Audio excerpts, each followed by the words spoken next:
we are going to find out the enantiomeric form of A out of the given structure. ஒரு காம்பவுண்டோட enantiomer identify பண்றதுக்கு first thing hydrogen அதனுடைய dashed lineல இருக்கான்னு பார்க்கணும். ஏன்னா hydrogen is the least priority group. We can find structure C and structure D.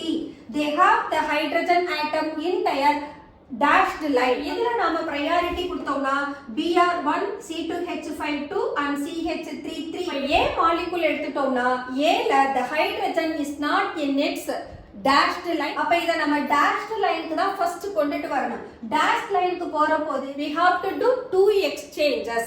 அப்படி exchange பண்ணோம்னா தான் இதனுடைய கான்ஃபிகரேஷன் சேஞ்ச் ஆகாம இருக்கும். So this takes the configuration of S. அப்ப நம்ம A யும் B யும் செக் பண்ணலாம். இங்க ஹைட்ரஜனை we have to bring it to its dashed line. அப்போ we can exchange CH3 and C2H5.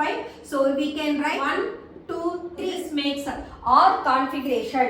இதே நாம B பார்த்தோம்னா இங்க நாம priority order பார்த்தோம்னா yes, out of the four given structure A is the enantiomer of given molecule. உங்களுக்கு இந்த video பிடிச்சிருந்தா லைக் பண்ணுங்க, ஷேர் பண்ணுங்க, கமெண்ட் பண்ணுங்க and subscribe பண்ணுங்க.